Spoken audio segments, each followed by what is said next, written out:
Hello बच्चों, आज हम क्लास 7 का चैप्टर 1 जिसका नाम है न्यूट्रिशन इन प्लांट करने जा रहे हैं। इस वीडियो में मैं आपको ये चैप्टर फुल समझाऊंगी। ठीक है, तो चलिए स्टार्ट करते हैं कि प्लांट्स के अंदर न्यूट्रिशन कैसे आते हैं। जैसे हम तो ह्यूमन क्या करते हैं, खाना खा लेते हैं और हमारे अंदर जो भी हम खाना खाते हैं उस फूड के न्यूट्रिशंस हमारे शरीर में एब्जॉर्ब हो जाते हैं। लेकिन प्लांट्स को तो हम देखते नहीं है ऐसा कुछ कि वो खा रहे हैं या उनके अंदर किस तरीके से न्यूट्रिशंस जा रहे हैं। तो इसके बारे में हम इसमें डिटेल में पढ़ेंगे कि कैसे वो न्यूट्रिशंस को एब्जॉर्ब करते हैं और कैसे वो ग्रो करते हैं। तो रिकॉल करते हैं जो हम क्लास 6 में पढ़ चुके थे आप लोग। तो हमेशा ऐसा क्या होगा कि आप जो क्लास 6 में पढ़ चुके हो वो क्लास 7 में आएगा, जो आप क्लास 7 में पढ़ोगे वो आपके लिए क्लास 8 में आएगा। तो आपको ऐसा नहीं करना कि आपको पढ़ना है और फिर उसको भूल जाना है। आप जो भी पढ़ो उसको याद रखो ताकि नेक्स्ट क्लास में आपके लिए क्या हो जाए, ईजी हो जाए। जब आप 6 क्लास का याद रखोगे तो आपके लिए 7 क्लास ईजी हो जाएगी, और जब आपके लिए 7 क्लास ईजी हो जाएगी तो आपके नंबर्स वैसे ही बहुत अच्छे आएंगे। तो इसलिए हमेशा जो भी आप पढ़ो, चाहे वो किसी भी सब्जेक्ट का हो, आप उसे याद रखो। तो रिकॉल करवा रही हूँ मैं आपको क्लास 6 में जो आपने पढ़ा था वो। Carbohydrates, proteins, fat, vitamins and minerals R component of food. आप क्लास 6 में ये पढ़ चुके हो कि फूड के कौन कौन से कंपोनेंट्स होते हैं। मिनरल्स, विटामिन्स, फैट, प्रोटीन और कार्बोहाइड्रेट फूड के क्या होते हैं, कंपोनेंट्स होते हैं। These components of food are called nutrients. और ये जो कंपोनेंट्स होते हैं फूड के, उसको हम क्या कहते हैं, न्यूट्रिएंट्स कहते हैं। And are necessary for our body. और ये जो कंपोनेंट्स होते हैं फूड के, ये हमारी बॉडी के लिए क्या होते हैं, बहुत नेसेसरी होते हैं, यानी कि बहुत इम्पोर्टेंट होते हैं, बहुत ज़रूरी होते हैं। Second point, all living organisms, यानी कि जितनी भी जिंदा चीज़ें, मतलब जीव है, जितने भी जिंदा जीव हैं, रिक्वायर्ड फूड, उनको खाने की क्या होती है, ज़रूरत होती है। जैसे हम ह्यूमन हैं, हम लिविंग हैं, है ना, नॉन लिविंग तो नहीं है, हम लिविंग हैं, तो हमें क्या होती है, खाने की ज़रूरत होती है। इसी तरीके से जो आप एनिमल देखते हो, जितने भी लिविंग एनिमल देखते हो वो सब खाना खाते हैं। चिड़िया देखते हो, वो आप देखते हो दाना चुगती है। डॉग्स खाना खाते हैं, कैट खाना खाती है, काऊ खाना खाती है। तो आप देखोगे कि जितने भी लिविंग ऑर्गेनिजम्स हैं, चाहे वो छोटे हों चाहे वो बड़े हों, चाहे वो माइक्रो ऑर्गेनिजम्स हों जो हमें आँखों से नहीं दिखते, चाहे वो छोटे हों चाहे वो बड़े हों, हर लिविंग ऑर्गेनिज्म को खाने की क्या होती है, ज़रूरत होती है। प्लांट्स कैन, अब हम ये भी जानते हैं कि हम तो हैं ही लिविंग ऑर्गेनिज्म, लेकिन प्लांट भी क्या होता है, लिविंग थिंग होती है ना, नॉन लिविंग नहीं होती। तो plants can synthesize food for themselves. अब हम जानते हैं कि जो प्लांट, हम क्लास 6 में पढ़ चुके हैं ये चीज़, कि जो प्लांट्स होते हैं वो भी अपना खाना क्या करते हैं, सिंथेसाइज करते हैं, मतलब खुद बनाते हैं देमसेल्व्स। ठीक है, वो अपना खाना, प्लांट्स जो होते हैं वो अपना खाना खुद बनाते हैं। But animals including humans can not. But जो एनिमल्स होते हैं जैसे कि हम इंक्लूडिंग ह्यूमन, वो क्या अपना खाना खुद नहीं बना सकते। ह्यूमंस एंड एनिमल्स, अब जब हम अपना खाना खुद बना ही नहीं सकते तो humans and animals are directly और इनडायरेक्टली, तो हम या तो डायरेक्टली तरीके से, सीधे तरीके से, या इनडायरेक्टली, ना सीधे तरीके से, है ना, इनडायरेक्टली क्या रहते हैं, डिपेंडेंट रहते हैं किस पर, प्लांट पर। ठीक है, जैसे कि हम लिविंग ऑर्गेनिज्म क्या करते हैं, सब्जी बनाई। अब सब्जी किसकी बनाई, आलू की बनाई, गोभी की बनाई, जिस भी चीज़ की सब्जी बनाई वो किससे आया तो प्लांट से ही ना, है ना। हमने, जो प्लांट ने हमें खाना दिया, हमने उसको खाया। और ये तो हो गया कि हमने डायरेक्टली खा लिया। ठीक है, जो प्लांट ने हमें दिया हमने उसको डायरेक्टली खा लिया। लेकिन इनडायरेक्टली क्या हुआ, इनडायरेक्टली कैसे खाया, इनडायरेक्टली ऐसे खाया कि जैसे समझ लो आपने, अगर आप नॉन वेज खाते हो तो आपने चिकन खाया, ठीक है, अब मेरे को ड्राइंग मेरी इतनी अच्छी तो नहीं है, पर ये मान लो ये चिकन है, ठीक है, मान लो आपने चिकन खाया। अब जब आपने चिकन खाया तो आपने प्लांट से रिलेटेड तो कोई चीज़ नहीं खाई, ना आपने गोभी खाई, ना आपने सब्जी खाई, कोई ऐसी चीज़ नहीं खाई जो प्लांट से आपको मिली हो। ये तो लिविंग ऑर्गेनिज्म है ना, जो आपने खाया लिविंग थिंग है। तो आपने मुर्गी खाई, यानी कि आपने चिकन खाया। तो जब आपने चिकन खाया, अब ये चिकन क्या खा रहा है, ये चिकन क्या खा रहा है, ये चिकन हो सकता है छोटे छोटे दाने खा रहा हो, है ना। और ये छोटे छोटे जो दाने वो खा रहा है, ये उसको किससे मिल रहा है, किसी न किसी प्लांट से ही मिल रहे हैं, है ना। तो हमने डायरेक्टली यूज़ नहीं किया, डायरेक्टली नहीं खाया, लेकिन इनडायरेक्टली तरीके से हम प्लांट से जुड़े हुए हैं, ठीक है। तो जितने भी लिविंग ऑर्गेनिज्म होते हैं वो या तो डायरेक्टली या फिर इनडायरेक्टली डिपेंड रहते हैं प्लांट के ऊपर। ये सब हमने किस में पढ़ा था, ये सब हमने पढ़ा था क्लास 6 में, ठीक है। ये आपको रिकॉल कराया मैंने ताकि आपको याद रहे कि हमने 6 क्लास में क्या पढ़ा था, अगर आप भूल गए हो तो। अब हम इसके आगे बढ़ते हैं। Mode of nutrition in plant. अब कौन कौन से तरीके हैं, ठीक है, न्यूट्रिशन के, किसमें, प्लांट्स में। First, plants are the only organisms that can prepare food for themselves by using water, carbon dioxide and minerals. The raw materials are present in their surroundings. अब जो ये प्लांट होते हैं, हम ये जानते हैं, मैंने आपको रिकॉल तो करा ही दिया कि जो प्लांट होते हैं ये अपना खाना खुद बनाते हैं, खुद प्रिपेयर करते हैं। तो ये खुद तो प्रिपेयर करते हैं, लेकिन ये कैसे प्रिपेयर करते हैं कि क्या क्या इसको चीज़ें चाहिए प्रिपेयर करने के लिए। जैसे हम खाना बनाते हैं तो हमें खाना प्रिपेयर करने के लिए, अगर हमें समझ लो पनीर की सब्ज़ी बनानी है, तो अगर हमें पनीर की सब्ज़ी बनानी है तो हमें टमाटर चाहिए होगा, प्याज चाहिए होगी, है ना, पानी चाहिए होगा, पनीर चाहिए होगा। तो ऐसे छोटे छोटे बहुत सारे मसाले मसूले भी चाहिए होंगे, बहुत सारी चीज़ें हमें चाहिए होंगी एक सब्जी को बनाने के लिए। इसी तरीके से जो ये प्लांट होते हैं, अगर इनको अपना खाना खुद बनाना है तो इनको भी कुछ चीज़ों की, कुछ रॉ मटेरियल्स की ज़रूरत होती है। और वो रॉ मटेरियल कौन कौन से होते हैं आपके, वाटर होता है, पानी चाहिए होता है पेड़ पौधों को, कार्बन डाइऑक्साइड चाहिए होती है, और मिनरल्स चाहिए होते हैं प्लांट को, ठीक है।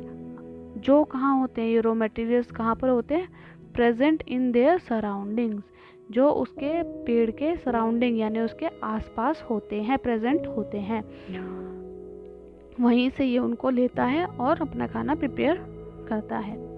The nutritions enable living organism to build their bodies. अब जो ये न्यूट्रिशन होते हैं ये ज़रूरी होते हैं लिविंग ऑर्गेनिजम्स के लिए, किस लिए, टू बिल्ड, बनाने के लिए, क्या, बॉडीज़, अपने शरीर को बनाने के लिए, ग्रो करने के लिए, रिपेयर करने के लिए, रिपेयर डैमेज पार्ट, आपके जो पार्ट्स जो डैमेज हो गए हैं उन पार्ट को रिपेयर करने के लिए, ठीक करने के लिए, ऑफ देयर बॉडीज़, किसकी ज़रूरत होती है, न्यूट्रिशन की ज़रूरत होती है। And provide the energy to carry out life process. और ये जो न्यूट्रिशन होते हैं इन सब के अलावा, यानी कि डैमेज रिपेयर करने के अलावा, ग्रो करने के अलावा या बिल्ड करने के अलावा भी हमें क्या प्रोवाइड कराते हैं, एनर्जी प्रोवाइड कराते हैं, जो हम अपने लाइफ के, जिससे हम अपने लाइफ के प्रोसेस को कर सकें। जैसे कि चलना, अब मैं बोल रही हूँ तो बोलने में भी एनर्जी लगती है। अगर मेरे अंदर एनर्जी ही नहीं होगी तो मैं बोल सकती हूँ क्या, नहीं बोल सकती।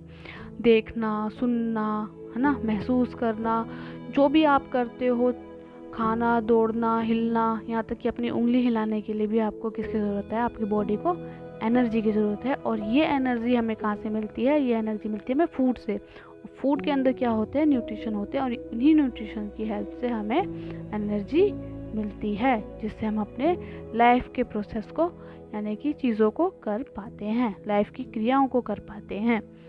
आगे, nutrition is the mode of taking food by an organism and its utilization by the body. ठीक है, न्यूट्रिशन इज द मोड, क्या है न्यूट्रिशन? एक तरीका है। क्या तरीका है? ऑफ टेकिंग फूड, खाने को लेने का, by an organism and utilization by the body. ठीक है, आगे, टाइप्स ऑफ ऑर्गेनिज्म। अब हमें पता होना चाहिए कि कितने तरीके के ऑर्गेनिज्म होते हैं। ठीक है, सबसे पहला होता है ऑटोट्रॉप्स। ऑटोट्रॉप्स होते हैं, और कौन से होते हैं? हेटेरोट्रॉप्स। अब ऑटोट्रॉप्स कौन से होते हैं? देखिए, मैंने यहाँ पे ग्रीन कलर में इसको फिल किया है, यानी कि ग्रीनरी से रिलेटेड होगा ये। ठीक है, और ऑटोट्रॉप्स मैंने रेड किया है, हेटेरोट्रॉप्स मैंने रेड किया है। तो हेटेरोट्रॉप्स कौन से होंगे? जो ग्रीनरी से रिलेटेड नहीं होंगे। ठीक है, अब ऑटोट्रॉप्स में क्या है? ऑटोट्रॉप्स में मैंने लिखा है the mode of nutrition in which organisms make food themself from simple substance is called autotrophic. Autotrophic में कौन से होते हैं? वो ऑर्गेनिजम्स जो मेक फूड देमसेल्फ, जो अपना खाना खुद बनाते हैं, जैसे कि प्लांट वगैरह। तो ये क्या होते हैं? फ्रॉम सिंपल सब्सटेंस, यानी सिंपल चीज़ों से, जैसे कि पानी और कार्बन डाइऑक्साइड, है ना, इन सब चीज़ों से वो अपना खाना खुद प्रिपेयर कर लेते हैं। तो इनको हम क्या कहते हैं? ऑटोट्रॉप। अब ऑटोट्रॉप्स में हमारा आता है देयरफॉर, कौन से आते हैं? Example like plants are called autotrophs. अब हेटेरोट्रॉप्स कौन से होते हैं? अब हेटेरोट्रॉप्स वो होते हैं, वो animals and most other organisms take food prepared by plant. अब हेटेरोट्रॉप्स के अंदर वो एनिमल्स आते हैं या वो लिविंग ऑर्गेनिजम्स आते हैं, मोस्ट ऑफ द ऑर्गेनिज्म, जो क्या करते हैं? जो टेक करते हैं, यानी कि लेते हैं क्या? खाना। किससे? प्रिपेयर्ड बाय प्लांट्स, जो प्लांट का बना हुआ खाना लेते हैं। जैसे कि हम ह्यूमन बीइंग, अब हम क्या करते हैं? हम खुद तो पानी या कार्बन डाइऑक्साइड लेके खाना नहीं बना सकते खुद से। हम क्या करते हैं? बना बनाया खाना जो कि प्लांट बनाता है, उसी को लेके हम अपना खाना बनाते हैं। ठीक है, देयर आर कॉल्ड हेटेरोट्रॉप्स, और उनको हम हेटेरोट्रॉप्स कहते हैं, लाइक ह्यूमन, है ना। एग्जाम्पल में आप क्या लिख सकते हो? ह्यूमन। अब यहाँ पे मैंने एक डायग्राम बनाया है, इसको देख लो ताकि आपको इजीली से समझ में आ जाए। अब ऑटोट्रॉप्स कौन से होते हैं? ऑटोट्रॉप वो होते हैं जो प्रोड्यूस करते हैं, प्रोड्यूसर, यानी कि खाना बनाते हैं। और हेटेरोट्रॉप्स कौन से होते हैं? कंज्यूमर, जो कंज्यूम करते हैं, खाना लेते हैं। जैसे कि हम जब हम समझ लो मैगी खरीदने गए, तो हम क्या हैं? कंज्यूमर हैं। हमने मैगी खरीदी, बनी बनाई, है ना, बगैर जाके बनाया उसको बेशक, लेकिन हमने मैगी का जो मसाला है, जो भी है, वो तो हमने बना बनाया लिया ना, और उसको प्रोड्यूस किया, यानी किसी फैक्ट्री में वो बना, है ना, किसी कंपनी ने उसे बनाया, तो वो प्रोड्यूसर प्रोड्यूस कर रहा है खाने को, और हम उसको क्या कर रहे हैं? कंज्यूम कर रहे हैं। ठीक है, तो प्रोड्यूस कर रहा है, प्रोड्यूस देयर ओन फूड, जो अपना खाना खुद बना सकते हैं। यूज़ फोटोसिंथेसिस, जो फोटोसिंथेसिस का यूज़ करके खाना खुद बना लेते हैं, उनको हम ऑटोट्रॉप्स बोलते हैं। और eat other organism to get protein and energy, और या तो दूसरे ईट करके, यानी कि खा के, दूसरे ऑर्गेनिज्म को खा के हम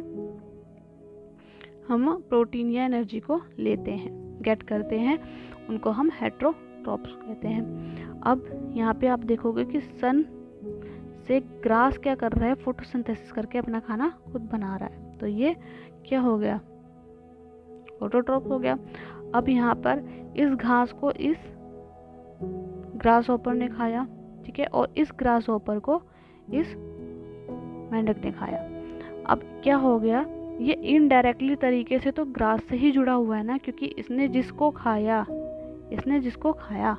यानी जिस ग्रास ऊपर को खाया, फूड को खाया, उसने क्या खाया था, उसने ग्रास को खाया था। तो ग्रास की जो एनर्जी थी वो इसके अंदर चली गई, और जो ग्रास से इसके अंदर एनर्जी आई थी वो किसके अंदर चली गई, अब इसके अंदर चली गई। तो इस तरीके से इनडायरेक्टली तरीके से हर ऑर्गेनिज्म, लिविंग ऑर्गेनिज्म किस पे जुड़े हुए हैं, प्लांट के ऊपर ही डिपेंडेंट हैं। ठीक है, अब एग्जाम्पल देख लो आपके कौन कौन से होते हैं। प्लांट्स तो होते ही होते हैं, सम बैक्टीरिया, कुछ बैक्टीरिया भी होते हैं जो ऑटोट्रॉफ्स में आते हैं, और एल्गी भी ऑटोट्रॉफ्स में आती है। हेटेरोट्रॉफ्स में कौन से आते हैं, आपके एनिमल आ गए, मोस्ट बैक्टीरिया हो गए, और फंगी आपके हेटेरोट्रॉफ में आते हैं। ठीक है, इसमें ज़्यादा डिटेल में नहीं जाएंगे क्योंकि आपके चैप्टर में इतना है नहीं। आपके चैप्टर में जो है चीज़ वो मैं आपको यहाँ पे समझा चुकी हूँ। ये आपको मैंने सिर्फ समझाया इसलिए ताकि आपके दिमाग में जो कॉन्सेप्ट है ये क्लियर हो जाए। आगे बढ़ते हैं। Photosynthesis food making process in plant. अब फोटोसिंथेसिस क्या होता है, फूड मेकिंग, खाने को बनाने की प्रक्रिया है प्लांट के अंदर।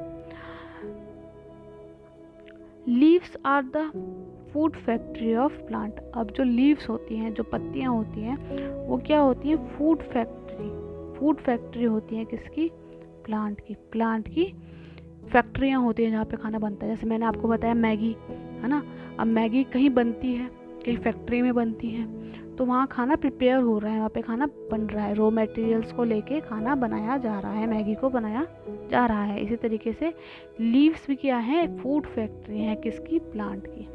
ठीक है, प्लांट का खाना कहाँ बनता है, उनकी लीव्स में, उनकी पत्तियों में बनता है। Therefore all the raw materials must reach the leaves. इसका मतलब ये हुआ कि जितना भी रॉ मटेरियल है वो कहाँ तक पहुँचना चाहिए, पत्तियों तक पहुँचना चाहिए। यानी कि जैसे फैक्ट्री के अंदर अगर मैगी बन रही है तो सारा रॉ मटेरियल जो मैगी को बनाने के लिए चाहिए वो सारी चीज़ें फैक्ट्री तक पहुँचेंगी, तभी तो फैक्ट्री में मैगी बनेगी, है ना।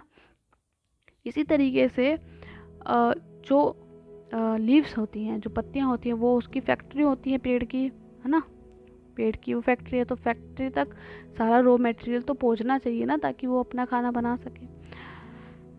Water and minerals present in the soil are absorbed by the root and transported to the leaves। तो जो पानी होते हैं और जो मिनरल्स होते हैं वो कहाँ पर होते हैं, सॉइल के अंदर प्रेजेंट होते हैं, सॉइल के अंदर होते हैं, और ये चीज़ें एब्जॉर्ब कर ली जाती हैं बाय द रूट्स।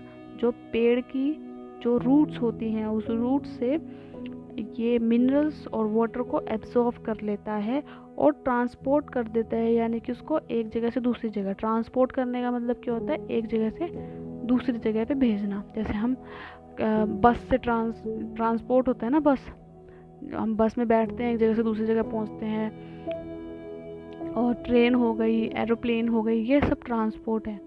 ठीक है,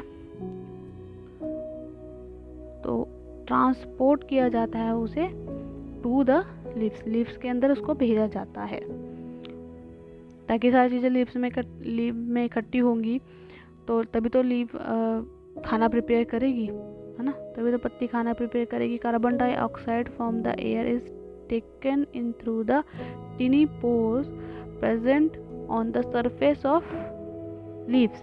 अब जो पत्ती होती है, उस पत्ती पे अगर हम माइक्रोस्कोप की मदद से देखें तो उस पर छोटे छोटे पोर्स होते हैं। ठीक है, छोटे छोटे छिद्र होते हैं। उन छोटे छोटे छिद्रों से क्या करता है, ये जो हवा के अंदर जो कार्बन डाइऑक्साइड है, उसको अपने अंदर एब्जॉर्ब कर लेता है। ठीक है, इस टिनी पोर से उसके अंदर, लीव्स के अंदर कार्बन डाइऑक्साइड भी पहुंच जाती है। पानी पहुंच गया, कार्बन डाइऑक्साइड पहुंच गई।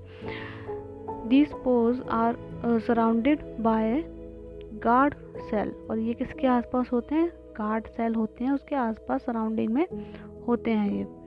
सच पोर्स आर कॉल्ड स्टोमेटा, और ऐसे पोर्स को क्या कहते हैं हम, स्टोमेटा कहते हैं। The leaves have a green pigment. अब लीव्स हमें पता है हरी दिखती हैं, पत्तियां हरी दिखती हैं। अब ये पत्तियां हरी क्यों दिखती हैं? क्योंकि इसके अंदर एक ग्रीन कलर का क्या होता है, पिगमेंट होता है, जिसको क्या बोलते हैं, क्लोरोफिल बोलते हैं। ठीक है, इसी क्लोरोफिल की वजह से जो पत्तियां होती हैं, जो पेड़ होते हैं, वो हमें कैसे दिखाई देते हैं, हरे दिखाई देते हैं उनका colour. It helps leaves to capture the energy of the sunlight. अब ये क्या करती हैं, अभी पत्ते को क्लोरोफिल की क्यों ज़रूरत है? हर चीज़ होती है तो किसी न किसी मकसद के लिए ही होती है ना। अब तो इसी तरीके से अगर पत्ती के अंदर क्लोरोफिल है तो ज़रूर वो किसी न किसी मकसद के लिए उसके अंदर होगा। तो क्या काम है क्लोरोफिल का?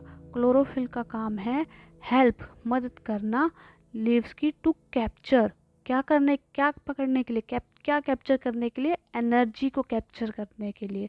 और ये एनर्जी को कहाँ से कैप्चर करेगा? ये कैप्चर करेगा सनलाइट से, जो सूरज से जो किरणें आ रही हैं, जो रेज आ रही हैं, उन रेस से एनर्जी, उस रेस से एनर्जी को लेने का, कैप्चर करने का काम क्या करता है? क्लोरोफिल करता है। अब मान लो आपने लीफ से, मतलब कि फैक्ट्री से खाना तो ले लिया, जैसे कि मैंने आपको एग्जांपल दिया था मैगी का, आप याद करिए। उसमें मैंने आपको बोला था कि आपको अपने फैक्ट्री से मैगी खरीदी, ठीक है। अब आपने खरीद तो ली, लेकिन अब मैगी को बनाना भी तो पड़ेगा ना, एनर्जी चाहिए उसको इस तरीके का बनाने के लिए कि आप उसको कंज्यूम कर सके, है ना। तो आप क्या करेंगे, उसको प्रिपेयर करने के लिए आपको एनर्जी की ज़रूरत है। और वो एनर्जी आपको कैसे मिलती है? गैस से, है ना। आप आग जलाते हो, उस आग में वो खाना जो भी होता है वो पकता है, प्रिपेयर होता है ना। इसी तरीके से जो सनलाइट होती है उसके अंदर क्या होती है? एनर्जी होती है, और उसी एनर्जी को ये कैप्चर करता है ताकि ये अपने खाने को प्रिपेयर कर सके, बना सके। और energy is use to synthesise, यानी कि प्रिपेयर करने के लिए, सिंथेसाइज मतलब प्रिपेयर करने के लिए, फूड को प्रिपेयर करने के लिए from carbon dioxide and water. Carbon dioxide जो उसने ली थी, ठीक है, टिनी पोर से, और वाटर जो उसने एब्जॉर्व किया था, वाटर और मिनरल, ठीक है, सॉइल से। तो वो सब चीज़ों के साथ प्रिपेयर करता है, यानी कि सिंथेसाइज करता है फूड को। इस एनर्जी का यूज़ किया जाता है, ठीक है। Energy is used. The synthesize of food, यानी कि खाने को बनाना। The synthesize of food occur in the presence of sunlight. तो खाना कब बन सकता है? जब सनलाइट होगी तभी, यानी कि सूरज की रोशनी में ही जो पत्तियां होती हैं वो अपना खाना बना सकती हैं। अगर उसको आप पौधे को उठा के आप अपने घर के अंदर ले आए, चाहे आप उसको कार्बन डाइऑक्साइड उसको वहाँ मिलती रहे, चाहे पानी उसको मिलता रहे, सॉइल से मिनरल्स मिलते रहे, लेकिन अगर उसे सनलाइट नहीं मिलेगी तो वो अपना खाना प्रिपेयर नहीं कर पाएगी और वो प्लांट डेड हो जाएगा। तो हमेशा प्लांट को सनलाइट के, जहाँ उसे सनलाइट मिले वहीं रखना चाहिए। तो द सिंथेसाइज ऑफ फूड अगर इन the presence of sunlight, it is called photosynthesis. तो इसे हम क्या कहते हैं, इस प्रोसेस को हम क्या कहते हैं? फोटोसिंथेसिस कहते हैं, जिसमें प्लांट अपना खाना बनाते हैं। Sun is the ultimate source of energy. अब सन क्या है? एक अल्टीमेट सोर्स है एनर्जी का, क्योंकि सन से तो हमेशा एनर्जी आती रहती है ना। कभी तो सन, ऐसा तो है नहीं कि कभी नहीं आता। हाँ, बादल होते हैं तो नहीं आता, वो अलग रीज़न है, लेकिन वैसे तो प्रेजेंट तो रहता है हमेशा। तो अल्टीमेट सोर्स है सन, किसका? एनर्जी का, फॉर ऑल लिविंग ऑर्गेनिज्म, ठीक है। अब इससे आगे जो होगा बहुत लेंथी वीडियो हो जाएगी, तो इससे आगे जो होगा वो मैं आपको नेक्स्ट वीडियो में समझाऊंगी। तो प्लीज़ मेरे चैनल को लाइक और सब्सक्राइब कीजिए। मैं इसका पार्ट सेकंड अपने जल्दी, कल या परसों में ही जल्दी, मैं इसका पार्ट सेकंड भी आपको समझा दूंगी, ठीक है। तो मैं पार्ट जल्दी समझाऊंगी आपको। तो thank you very much, please like और सब्सक्राइब कीजिए। Bye bye.